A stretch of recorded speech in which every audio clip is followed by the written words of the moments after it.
Subscribe कीजिए SP education channel को और बेल आइकन पे क्लिक कीजिए सबसे पहले हमारे वीडियोस को देखने के लिए।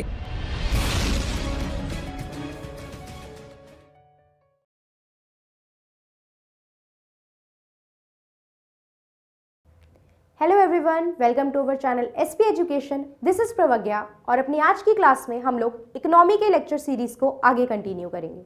तो अपनी प्रीवियस क्लास में हम लोगों ने मनी के कंसेप्ट को ख़त्म किया था। मनी के बारे में हम लोगों ने क्या क्या देखा था, मनी क्या होता है, मनी से पहले क्या सिस्टम था, barter system of exchange, money का इवोल्यूशन किस तरीके से हुआ, किस तरीके से किस फॉर्म में प्रॉपर बार्टर सिस्टम से लेके हम आज की डिजिटल करेंसी तक पहुंचे हैं, ये बेसिक हम लोगों ने देखा था। मनी क्या फंक्शन करती है, बार्टर सिस्टम के किस ड्रॉबैक को मनी ने किस तरीके से ओवरकम किया, ये कहानी हमने देखी थी। उसके बाद हम लोगों ने मनी सप्लाई का कंसेप्ट देखा था कि मनी सप्लाई क्या होता है, मनी सप्लाई कौन करता है, और मनी सप्लाई के बाद मनी सप्लाई से रिलेटेड स्टॉक मेजर्स के बारे में हमने देखा था। किस तरीके से उसके क्वेश्चन एग्जाम में आ सकते हैं ये भी हम लोगों ने डिस्कस करा था। तो आज हम लोग मनी के आगे ही एक और कंसेप्ट जो बहुत इंपॉर्टेंट है उसको डिस्कस करेंगे, दैट इज बैंकिंग। देखिए, अब बैंकिंग देखा जाए तो बैंक से हम ऑलमोस्ट हर पर्सन ही डील कर रहा है। नो मैटर आपको एग्जाम में यहाँ पे एग्जाम देना है नहीं देना है कोई भी, but banking is the thing जिसके बारे में आपको कुछ ना कुछ आज की डेट में नॉलेज होगी। तो बैंकिंग की जब मैं बात करूंगी तो इस चैप्टर को समझाने के लिए कुछ पार्ट्स में डिवाइड इसको करेंगे। बेसिकली कुछ तो है चीजें जो बेसिक है, ठीक है, कुछ जो इसके फैक्ट है जिसको हम कैटेगराइज करेंगे बेसिक्स चीजों में कि वो बेसिक है बिल्कुल। बैंक क्या, देखो बेसिक में भी डिवीजन करेंगे कि पढ़ना क्या है। पहले अभी 2-4 मिनट इसमें देखेंगे कि क्या क्या चीजें हमें इसमें पढ़नी है। बेसिक के बाद कुछ ऐसी चीजें हैं जो फैक्ट्स हैं, कौन सा बैंक कब स्टैब्लिश हुआ था, कब इसका नेशनलाइजेशन हुआ, ये सारी चीजें, ऐसी बहुत सी और चीजें हैं जो फैक्चुअल इंफॉर्मेशन है। क्लियर? तो वो होते हैं हमारे फैक्ट्स। उसके बाद हमारे पास जाता है कंसेप्चुअल चीजें जिसे हमें समझना है कि कैसे मॉनेटरी पॉलिसी के थ्रू आरबीआई जो है ये इन्फ्लेशन डिफ्लेशन ठीक करता है। ये सारी चीजें, आरबीआई क्या क्या फंक्शन है जो परफॉर्म कर रहा है, ये सब चीजें हैं कंसेप्ट बिल्डिंग के रिगार्डिंग। तो इस पर्टिकुलर चैप्टर में ये तीनों चीजें ही बहुत ह्यूज अमाउंट में है। इस चैप्टर में बेसिक चीजें भी हैं जो हमें समझनी है, लाइक बैंक क्या होता है, बैंकिंग सिस्टम क्या है, कितने टाइप के बैंक आपके यहाँ एग्जिस्ट करते हैं, ये सारी थिंग्स, ये सब जो चीजें हैं ये बेसिक है। क्लियर? उसके बाद जो है कुछ फैक्चुअल इंफॉर्मेशन आती है रिगार्डिंग ईयर्स, एस्टैब्लिशमेंट की बात की जाए, नेशनलाइजेशन। अब देखिए नेशनलाइजेशन होता क्या है, ये सब कहानी तो ये तो इसमें आपके कंसेप्ट बिल्डिंग में जाती है। बट नेशनलाइजेशन कब किस बैंक का हुआ, कितने बैंक थे, कब कंसेप्ट हुआ, तो ये सब किस में चला जाता है, ये सब फैक्चुअल इंफॉर्मेशन में चला जाता है। ठीक है, अभी हम लोग CRR SLR पढ़ेंगे तो CRR SLR ये सब, ठीक है, इन सब की जो बेसिक है समझने वाले पार्ट में यहां जाएगा। प्लस कितना रेट इनका चल रहा है वो फैक्ट है क्योंकि वो आपको याद करना पड़ेगा, बट ये एक्चुअल में होते क्या है, दिस इज योर कंसेप्ट। तो एक टॉपिक में बेसिक चीज भी है, उसके बारे में फैक्चुअल इंफॉर्मेशन भी है एंड देन कंसेप्ट भी है। तो हम यहाँ पे अपनी क्लास में कंसीडर करके चलेंगे कि अभी हमें बैंकिंग के बारे में जीरो इंफॉर्मेशन है, हमें कुछ नहीं पता, तो हम क्लास को बिल्कुल बेसिक से हाई लेवल तक लेके जाएंगे। रिसेंट में अभी हमें पता है बैंक्स का मर्जर बहुत ज़्यादा देखने को मिल रहा है, मर्जर हो रहा है बैंक्स का, तो ये मर्जर का क्या रीज़न है, यहाँ तक हमें पहुँचना है। प्लस एक वर्ड जो बैंक को लेके बहुत ज़्यादा न्यूज़ में रहता है वो क्या है, NPA, नॉन परफॉर्मिंग एसेट के बारे में। नॉन परफॉर्मिंग एसेट्स कहा जाता है बैंक की नॉन परफॉर्मिंग एसेट बहुत ज़्यादा बढ़ रही है, बैंक जो है वो क्या हो गए हैं, मर्ज कर दिए गए हैं। तो ये NPA का कंसेप्ट क्या है, ये NPA का कंसेप्ट भी हम लोगों को देखना है। तो यहां से यहां तक पहुंचना है, व्हाट इज बैंक से लेके इन कंसेप्ट तक हमें पहुंचना है। तो कंसीडर करके चलेंगे, कुछ नॉलेज नहीं है तो कुछ नॉलेज नहीं है, तो स्टार्ट करेंगे पहली इंफॉर्मेशन, पहली नॉलेज से कि बैंक पर्टिकुलरली होते क्या है। What is bank? अब बहुत सिंपल सा आंसर है इसका, तो ये तो सबको पता है और सबके माइंड में इसका आंसर है कि बैंक क्या है। पहली बात तो बैंक एक इंस्टीट्यूशन है, एक संस्था है, राइट? बैंक क्या है, बैंक एक इंस्टीट्यूशन है, एक संस्था है बैंक, जो क्या काम करती है बेसिकली, ये रहा फॉर एग्जांपल एक बैंक है ये, ठीक है, ये हमने बना दिया बैंक, कोई भी बैंक है तो ये एक जगह है, ठीक है। बैंक एक प्लेस है, एक इंस्टीट्यूशन है, अगर मैं बोलूँ तो बैंक एक इंस्टीट्यूशन है, एक संस्था है जो क्या काम करती है। मैं और आप क्या जानते हैं बैंक के बारे में कि हम जाके मनी डिपॉजिट करते हैं और जरूरत पड़ने पे हम वहां से क्या ले लेते हैं, लोन ले लेते हैं। This is the basic thing. तो बैंक एक ऐसी इंस्टीट्यूशन है, एक ऐसी संस्था है जो क्या करती है, जो डिपॉजिट एक्सेप्ट करती है और आपको लोन देती है, जो क्या करती है, एक्सेप्ट करती है डिपॉजिट को और आपको लोन देती है। एंड ग्रांट लोन, इतना काम क्या करते हैं, बैंक करते हैं। और बैंक क्या होते हैं, इंस्टीट्यूशन होते हैं। वहीं मैं एक वर्ड यूज करूं बैंक से आगे फर्दर, बैंकिंग। बैंकिंग क्या होता है, तो banking is also nothing but banking एक प्रोसेस है, एक प्रक्रिया है। बैंकिंग क्या है, एक प्रोसेस है, एक प्रक्रिया है जिसके थ्रू ये डिपॉजिशन और लोन ग्रांट करने का काम किया जा रहा है। काम वही है बट बैंक एक प्लेस है जहां जिसके थ्रू हम बैंकिंग फंक्शन को फैसिलिटेट कर पा रहे हैं। Is that clear? बैंक एक इंस्टीट्यूशन है, वही बैंकिंग एक प्रोसेस है जहां काम यही सेम हो रहा है। इतनी बात हमें समझ में आई। अब हम इसके मेजरली टू क्लासिफिकेशन की बात करेंगे। वैसे तो देखिए बैंक के बहुत टाइप हैं, हम आगे अभी देखेंगे टाइप्स में भी, और इसके आगे हम और फाइनेंशियल इंस्टीट्यूशन भी देखेंगे, तो लास्ट तक आपको सारी चीजें अच्छे से क्लियर होंगी। बट अभी मेजरली अब हम इसको दो पार्ट में कैटेगराइज करके चल रहे हैं। एज आई सेड कि बेसिक से हाई लेवल पे जाएंगे, तो एक साथ सब कुछ नहीं दिमाग में मर्जअप करना है। तो टाइप्स में मैं अभी दो बेसिक टाइप डिस्कस कर रही हूँ। आपने अगर पढ़ा हुआ है और भी बहुत सारे टाइप पता है तो भी अपने पास तक अभी रखने हैं उनको, आगे की क्लासेस में हम वो सब डिस्कस करेंगे। अभी हम बात कर रहे हैं टू टाइप में किसकी, एक बात कर रहे हैं सेंट्रल बैंक की और एक बात कर रहे हैं कमर्शियल बैंक की। ठीक, आज की क्लास में अभी हम किस पे काम कर रहे हैं, बेसिक और कंसेप्ट बिल्डिंग पे।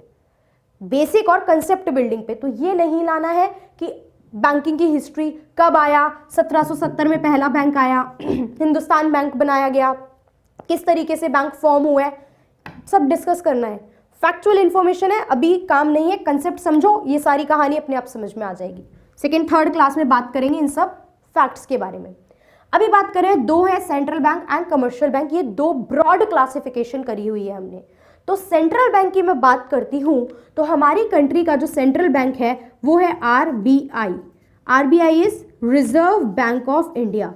रिजर्व बैंक ऑफ इंडिया हमारे यहाँ का केंद्रीय बैंक, जो हमारा सेंट्रल बैंक है, केंद्रीय बैंक है, वो क्या है, रिजर्व बैंक ऑफ इंडिया। वहीं मैं आपसे कमर्शियल बैंक की बात करूं तो कमर्शियल बैंक जो होते हैं वो प्राइवेट बैंक भी हो सकते हैं और वो पब्लिक यानी गवर्नमेंट के बैंक भी हो सकते हैं। ऐसा नहीं है कि कमर्शियल बैंक का मतलब क्या है, प्राइवेट ही है। कमर्शियल में प्राइवेट और पब्लिक दोनों टाइप के बैंक जाते हैं। इतना समझ में आ रहा है? अब थोड़ा सा इनके बीच में डिफरेंस हम लोग यहीं पे डिस्कस करके चलेंगे। जो आपका सेंट्रल बैंक होता है वो कितने हैं, मैंने बोला सेंट्रल बैंक आरबीआई, यानी सेंट्रल बैंक एक ही है। कमर्शियल बैंक सॉरी मल्टीपल हो सकते हैं, कमर्शियल बैंक तो बहुत सारे हो सकते हैं। प्लस जब आपको या मुझे पैसा जमा कराने जाना होता है या लोन लेने जाना होता है, मैं किसके पास जाऊंगी, कमर्शियल बैंक के पास जाती हूँ या आरबीआई के पास? किसके पास? कमर्शियल बैंक्स के पास जाते हैं हम लोग, चाहे गवर्नमेंट हो चाहे प्राइवेट हो, we will go to commercial bank. इसका मतलब सेंट्रल बैंक लोन लेने देने का काम नहीं करता। लोन लेने देने का काम कौन कर रहे हैं, कमर्शियल बैंक कर रहे हैं। तो ये पब्लिक से डायरेक्ट कांटेक्ट में आते हैं, और जो आपका आरबीआई है ये पब्लिक से डायरेक्ट कांटेक्ट में नहीं आता। ये पब्लिक से डायरेक्ट कांटेक्ट में नहीं आता, इतनी बात पता होनी चाहिए हमें। प्लस जितने भी कमर्शियल बैंक हैं ये जो भी काम कर रहे हैं किस लिए कर रहे हैं, इनका मोटिव होता है क्या करना, प्रॉफिट अर्न करना। प्रॉफिट अर्न मीन्स आपको लोन देंगे, ठीक है, आपने इनके पास डिपॉजिट एक्सेप्ट करा।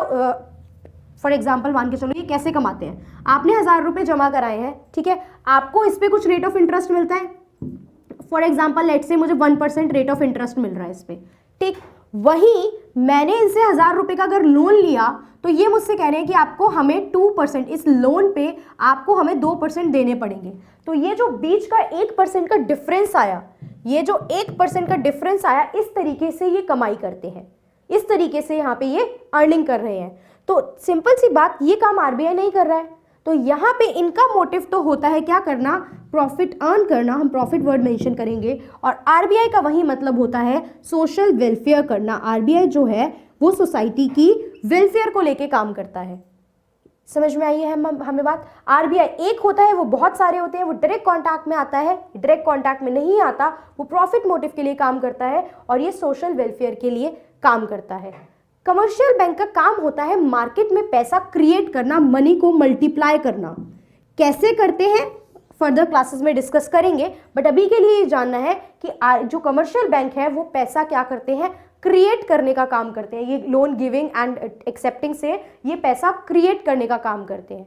वहीं आरबीआई क्या करता है, आरबीआई मार्केट में सिचुएशन क्रेडिट कंट्रोल करने का काम करता है, जिसको हम मॉनेटरी पॉलिसी में पढ़ेंगे आगे आरबीआई की, ठीक है, कि आरबीआई की मॉनेटरी पॉलिसी क्या है और आरबीआई कैसे मार्केट में मुद्रास्फीति और अस्फीति यानी इन्फ्लेशन और डिफ्लेशन को कंट्रोल करता है। मार्केट में ना पैसे ज्यादा जाने चाहिए ना पैसे कम जाने चाहिए। ये कौन मेक श्योर करता है, कौन इंश्योर करता है, ये इंश्योर करता है हमारा आरबीआई। यहां तक समझ में आ रही है बात। तो ये बेसिक बात तो समझ में आई कि आरबीआई एक्चुअली में क्या फंक्शन कर रहे हैं, क्या क्या काम कर रहे हैं, और कमर्शियल बैंक क्या क्या काम कर रहे हैं।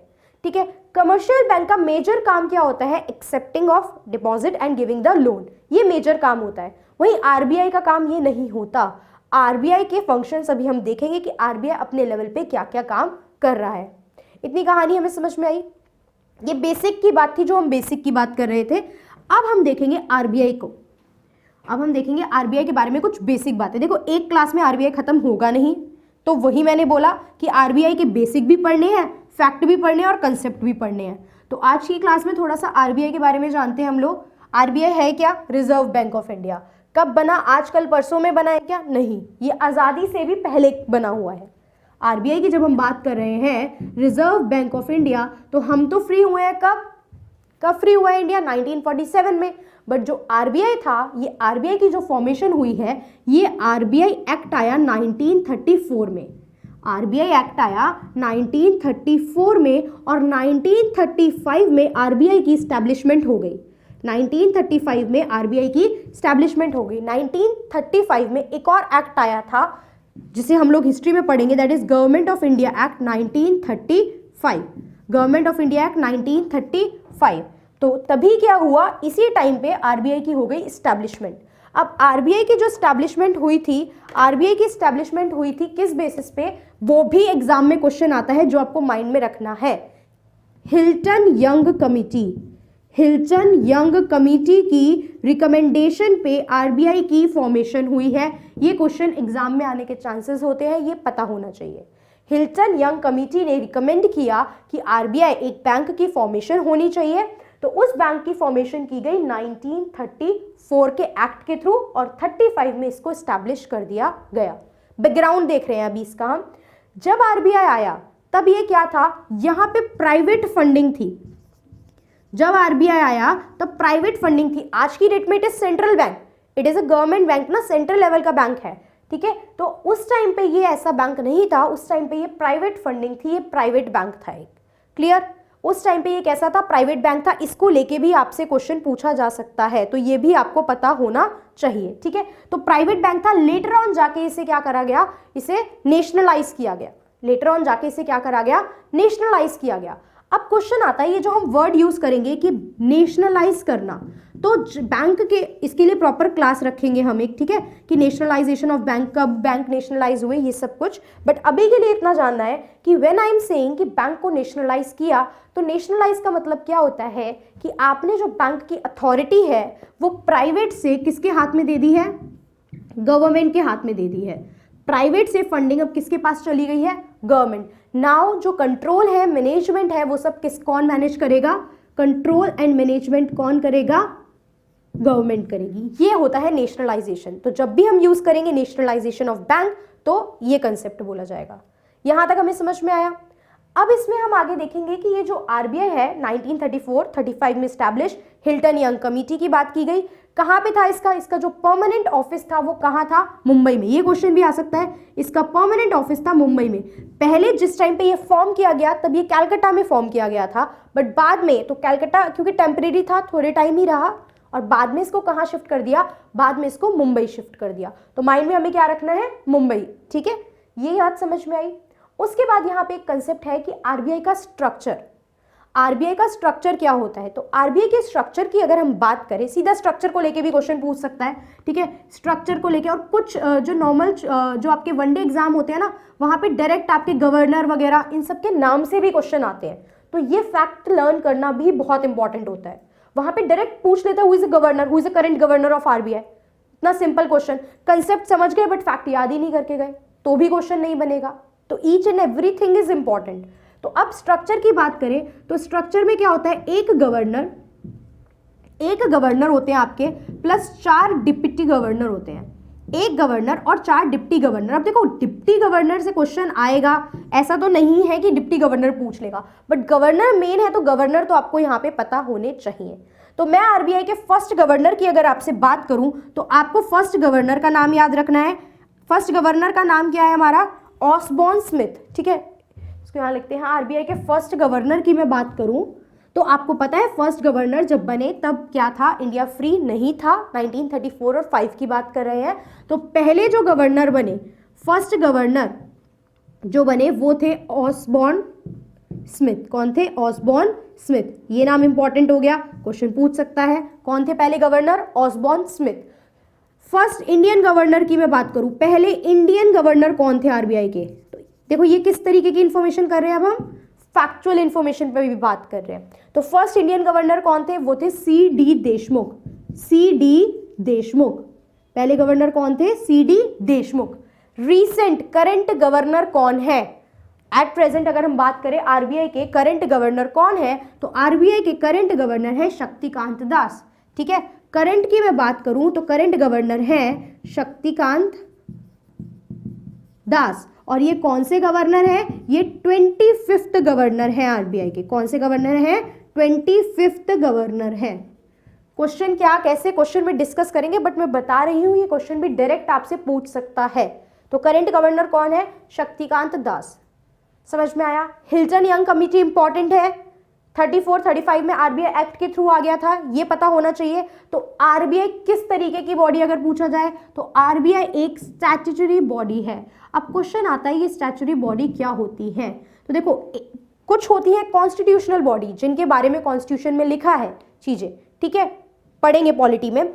और ये होती है स्टैट्यूटरी बॉडी जो कि पार्लियामेंट के थ्रू पास किए गए एक्ट से आती है। उस समय तो चलो पार्लियामेंट नहीं थी प्रॉपर हमारी फ्री इंडिया की, बट ये एक आरबीआई जो था ये एक एक्ट के थ्रू, एक लॉ के थ्रू, एक एक्ट पास करके बनाया गया था। इसलिए आरबीआई क्या कहलाता है, एक स्टैट्यूटरी बॉडी कहलाती है।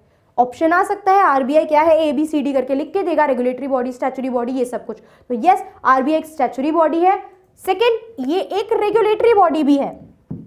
क्या है, हाँ, कॉन्स्टिट्यूशनल नहीं है, कॉन्स्टिट्यूशन में मेंशन नहीं है, ये रेगुलेटरी बॉडी भी है। आरबीआई किसको रेगुलेट करती है, आरबीआई रेगुलेट करती है बैंकिंग सिस्टम को, बैंकिंग फंक्शन को। तो yes, it is a statutory and regulatory body. ये बात समझ में आई हमें, ठीक है। इसके बाद हम बात करते हैं आरबीआई काम क्या करती है। फैक्ट तो देख लिए बहुत सारे, अब आरबीआई क्या काम कर रहा है। आरबीआई एक बैंक है जो मेरे पैसे डिपॉजिट नहीं कर रहा, मुझे जरूरत है, मुझे लोन भी नहीं दे रहा है। तो आरबीआई कर क्या रहा है, ठीक है। तो आरबीआई कर क्या रहा है, हमारा टॉपिक है functions of RBI.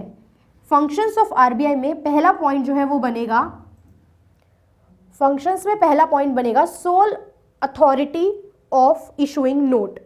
Soul authority of issuing note. Functions की मैं बात करूं तो फंक्शंस में पहला point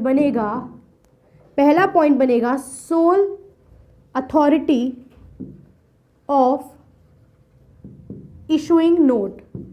soul authority of issuing note क्या मतलब है इसका, आरबीआई के पास, आरबीआई ही एकमात्र ऐसा बैंक है जिसके पास अथॉरिटी है कि वो नोट इशू कर सकता है। आरबीआई के अलावा कोई भी और बैंक, हमने मनी में भी डिस्कस करा था ना, आरबीआई के अलावा कोई भी और बैंक चाहे तो भी वो नोट इशू नहीं कर सकता है। क्लियर, कोई भी और बैंक जो है वो नोट इशू नहीं कर सकता। ये नोट इशू करने की सिर्फ एकमात्र अथॉरिटी किसके पास है, आरबीआई के पास। बस एक्सेप्शन क्या है, जितने भी कॉइन्स हैं प्लस ₹1 का जो नोट होता है, कॉइन्स सारे और ₹1 का नोट, ये कौन करता है, ये गवर्नमेंट इशू करती है। गवर्नमेंट किसके थ्रू, मिनिस्ट्री ऑफ फाइनेंस के थ्रू। गवर्नमेंट किसके थ्रू, मिनिस्ट्री ऑफ फाइनेंस के थ्रू क्या करती है, ये मिनिस्ट्री भी पूछ सकता है, ठीक है ना। मिनिस्ट्री भी पूछ सकता है। तो ये पता होना चाहिए कि कॉइन्स और 1 रुपी नोट, ऑप्शन आ गया कि 1 rupee note is issue by RBI, ministry of finance, इस तरीके से ऑप्शन दे दिया। अब ये पता है नोट इशू कौन करता है, आरबीआई, तो टिक किस पे कर देंगे, आरबीआई पे कर देंगे। बट नहीं, 1 रुपी नोट एंड जितने भी सारे कॉइन्स हैं ये कौन करता है, मिनिस्ट्री ऑफ फाइनेंस। बाकी सारे नोट इशू करने की सोल अथॉरिटी किसके पास है, आरबीआई के पास। मैंने मनी में आपको हेलीकॉप्टर मनी का जब कंसेप्ट बताया था तो मैंने कहा था कि ये कहा जा रहा है कि आरबीआई जो है वो हेलीकॉप्टर मनी इशू करे। हेलीकॉप्टर मनी मतलब डेफिसिट फाइनेंसिंग, नई करेंसी इशू करे। तो क्वेश्चन आता है कि जब भी इकोनॉमी में हम देख रहे हैं इतनी गरीबी है, लोगों के पास पैसा ही नहीं है, ठीक है, तो क्या आरबीआई नोट इशू करके सब में बांट दे, क्या ये सिचुएशन मैनेज हो पाएगी? तो ऐसा नहीं होता है, इस दिमाग में ऐसे थॉट नहीं लाने हैं। सिंपल सी बात है, आरबीआई नोट इशू करके अगर ऐसे सब में बांट देगा तो सबके हाथ में बहुत पैसा आ जाएगा and everyone will start demanding, ठीक है। बात होती है मनी सर्कुलेट, देखो मनी क्रिएट्स मनी, ये बात पता होनी चाहिए। Money creates money, commercial bank का क्रिएशन पढ़ेंगे ना तभी अच्छे से समझ में आएगा। पैसे से पैसा बनता है, आरबीआई नए नोट छाप छाप के देते रहे और आप में से आधे लोग पैसा बचा के घरों में बचत करते रहो, तो वो मार्केट में मनी गई नहीं, और एक साथ वो पैसा आप मार्केट में डाल दो और सब लोग डिमांड करने लग जाओ, तो उतनी सप्लाई हो ही नहीं पाती क्योंकि रिसोर्सेज तो लिमिटेड है। तो अल्टीमेटली डिमांड इतनी ज्यादा हो गई, रिसोर्सेज है नहीं सप्लाई को पूरा करने के लिए, तो ये बैलेंस मैच ही नहीं हो पाता, और मैच नहीं हो पाता तो इक्विलिब्रियम की पोजीशन नहीं बनेगी, और ऐसे केस में क्या आ जाती है, ऐसे केस में आ जाता है इन्फ्लेशन का सिचुएशन, जो कि हमारे लिए इकोनॉमी के लिए अच्छा सिचुएशन नहीं होता। तो ये समझ में आया कि आरबीआई अपनी मन मर्जी से जितना मर्जी चाहे उतना नोट नहीं छाप सकता है। ये क्लियर हो गया हमें। उसके बाद हमें आरबीआई के और फंक्शन देखने कि इसके अलावा आरबीआई और काम क्या करता है। आरबीआई नोट छाप रहा है, ये हमने देख लिया। दूसरी बात आपको देखनी है कि जब भी किसी बैंक को अमाउंट की जरूरत पड़ती है, ठीक है, बैंक के पास पैसा था, बैंक ने सारा पैसा एज अ मतलब पर्टिकुलर लोन दे दिया, अब बैंक से लोग लोन मांगने, पैसा मांगने गए हैं, बैंक के पास पैसा नहीं है, तो बैंक मदद के लिए किसके पास जाते हैं, बैंक मदद के लिए जाते हैं आरबीआई के पास। तो इस सब टाइप की फंड से रिलेटेड मुझे जरूरत है पैसे की, मैं किसके पास जाऊंगी, कमर्शियल बैंक से लोन लेने, या कुछ अदर फाइनेंशियल इंस्टीट्यूशन होंगे जो भी, मतलब अभी कंसीडर कर रहे हैं हम कमर्शियल बैंक से लोन लेने जाएंगे। बट व्हाट इफ उस टाइम पे कमर्शियल बैंक के पास भी पैसे अवेलेबल नहीं है, तो वो किसके पास जाएगा, आरबीआई के पास। तो इस तरीके से हम कह सकते हैं कि ये जो आरबीआई होता है ना, ये बैंकर्स के लिए बैंक का काम करता है। देखो फंक्शंस देखने में, कहानी नहीं लिखवा रही हूँ कि what RBI do for the bank, loan देता है इन्हें जरूरत पड़ने पे, ये सब, तो ये इसको कहानी नहीं लिखनी है क्योंकि सब्जेक्टिव पेपर नहीं है, तो बस पॉइंट समझना है ये क्या है। बैंकर्स का बैंक होता है, प्लस बहुत सी जगह गवर्नमेंट के बिहाफ में आरबीआई पेमेंट कर रहा है, बहुत सी जगह गवर्नमेंट के बिहाफ पे पेमेंट कर रहा है, जरूरत पड़ने पे गवर्नमेंट की फंडिंग, गवर्नमेंट को भी फंड प्रोवाइड कर रहा है, इसलिए आरबीआई जो है वो गवर्नमेंट का बैंकर भी कहलाता है। तो आरबीआई अगर पूछा जाए which bank is considered as government and bankers bank, तो कौन है, आरबीआई। ऑप्शन क्या है हमारा, आरबीआई। इसके अलावा एक और पॉइंट जो हम इसमें देखेंगे, that is lender of last resort. Lender of last resort, इसको हम बोलेंगे अंतिम देता। अंतिम देता क्या मतलब है अंतिम देता का, मुझे जरूरत है, मैं गई कमर्शियल बैंक के पास, कमर्शियल बैंक को जरूरत है, वो किसके पास गए, आरबीआई के पास। आरबीआई के पास पैसा नहीं है, आरबीआई नहीं, अब मैंने बोला बार बार नए नोट इशू नहीं करेगा कि पैसा नहीं है तो नए नोट इशू कर दे, नहीं। तो आरबीआई के पास पैसा नहीं है, खत्म हो गई बात, आगे आप अप्लाई नहीं कर सकते कहीं पे भी चीजें। तो ये लैंडर ऑफ लास्ट रिजॉर्ट होता है, ये वो लास्ट पर्सन, लास्ट अथॉरिटी होती है, लास्ट बॉडी होती है जिसे आप फंड के लिए क्या कर सकते हो, अप्रोच कर सकते हो। क्लियर। अब आरबीआई आगे इंटरनेशनल करता है, that is the different thing, हम अभी बेसिक अपने लेवल पे बात कर रहे हैं। क्लियर हो गई। उसके अलावा बहुत सारे इंटरनेशनल मीट्स में, बहुत सारे इंटरनेशनल मीटिंग में आरबीआई जो है ये रिप्रेजेंटेटिव बॉडी का काम करता है, रिप्रेजेंटेटिव बॉडी का काम करता है, ठीक है, या रिप्रेजेंटेटिव का काम करता है। बहुत सारी आईएमएफ की कोई मीटिंग है, वर्ल्ड बैंक की कोई मीटिंग है, तो कौन जाता है, आरबीआई के गवर्नर जाते हैं। हर मीटिंग में पीएम या हेड जो है अथॉरिटी, पीएम प्रेसिडेंट नहीं जा रहे हैं। कुछ जगहों पे जैसे कि जो फाइनेंशियल मैटर है, इस सब से रिलेटेड चीजें हैं, वहां पे आरबीआई के गवर्नर अपने आप को रिप्रेजेंट करते हैं इंडिया को। तो आरबीआई को हम क्या कह सकते हैं, एक रिप्रेजेंटेटिव बॉडी भी कह सकते हैं इन इंटरनेशनल मीटअप। कहाँ पे? इन इंटरनेशनल मीटअप, बहुत सारे इंटरनेशनल मीटअप में RBI as a representative body act करता है। ये बात समझ में आई? इसके अलावा ये फॉरेक्स रिजर्व रखता है, ये फॉरेक्स रिजर्व रखता है। थोड़ी सी फैक्चुअल इंफॉर्मेशन है, देखेंगे किस फॉर्म में क्या, वो सब बाद में देखेंगे। फैक्ट अभी बस इतना जानना है कंसेप्ट के लिए कि ये फॉरेक्स रिजर्व रखता है। देखो आरबीआई के पास फॉरेन करेंसी, जितनी भी फॉरेन करेंसी है आरबीआई के पास अवेलेबल होती है, प्लस बुलियन, गोल्ड जो होता है उसको ऐसे गोल्ड ज्वेलरी फॉर्म में नहीं रखा होता बैंक के पास, बुलियन जैसे आप कह लो टाइप ऑफ बिस्किट टाइप होता है ना गोल्ड, वो बुलियन बोला जाता है। तो वो बुलियन फॉर्म में किसके पास रखा होता है? आरबीआई के पास। तो आरबीआई एक फॉरेक्स रिजर्व भी कहलाता है क्योंकि आरबीआई अपने पास फॉरेन करेंसी जो है वो रिजर्व भी करके रखता है। ये किससे लिंक है ना, जब इन्फ्लेशन पढ़ेंगे तो इस पॉइंट को मैं लिंक करूंगी, तो फॉरेक्स को अपने माइंड में रखना है। और जो मैंने ये वाला पॉइंट बताया था कि वो डेफिसिट फाइनेंसिंग नहीं कर सकता, नोट इशू नहीं कर सकता, इन्फ्लेशन वाली सिचुएशन हो जाती है, तो इस पॉइंट और इस पॉइंट को लिंक करके इन्फ्लेशन में डिटेल में इस पे लाइट डालेंगे और पढ़ेंगे इसको ये क्या चीज है। तो अभी फिलहाल हमें आरबीआई के फंक्शन समझ में आया, what actually RBI is doing. ठीक है, कमर्शियल बैंक के अगर मैं फंक्शन की बात करूं तो देखो कमर्शियल बैंक के फंक्शन पेपर में नहीं आ रहे हैं, नहीं पूछ रहा है, सब्जेक्टिव पेपर है नहीं जो लिखने को देगा कि बताओ कमर्शियल बैंक क्या क्या कर रहा है। आपसे डिपॉजिट ले रहा है, आपको लोन दे रहा है, बहुत सारी एक्स्ट्रा फैसिलिटीज हैं जो करता है, बहुत बड़े बड़े बिजनेसमैन के बिहाफ पे उनकी पेमेंट भी करता है, इलेक्ट्रिसिटी बिल वगैरह डायरेक्टली आपके बहुत सारे बिल वगैरह बैंक पे कर देते हैं, सैलरी डायरेक्ट बैंक को बोल रखा है डायरेक्ट ट्रांसफर हो जाती है इस पर्टिकुलर डेट पे, लॉकर फैसिलिटीज वो आपको देके चल रहे हैं। ठीक है, आपने कोई भी वहाँ पे पर्टिकुलर आरडी वगैरह करवा के रखते हैं, एफडी, वो डायरेक्ट बैंक अपने आप में एडजस्ट कर लेता है। तो ऐसी बहुत सारी और भी मल्टीपल चीजें होती हैं जो कमर्शियल बैंक करके चल रहे हैं। But again what commercial bank is doing कभी नहीं पूछा जाएगा एग्जाम में।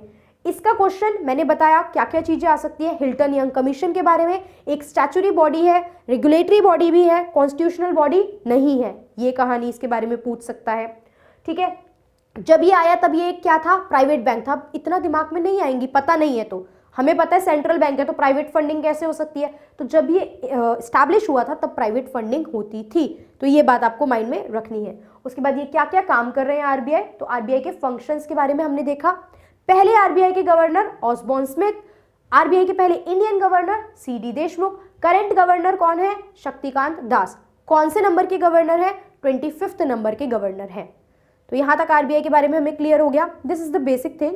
इसके बाद हम लोग देखेंगे कि आरबीआई, हाँ एक मेन फंक्शन और आरबीआई का है कंट्रोल ऑफ द क्रेडिट, इसको यहां लिखते हैं कंट्रोल ऑफ क्रेडिट, क्रेडिट को कंट्रोल करना।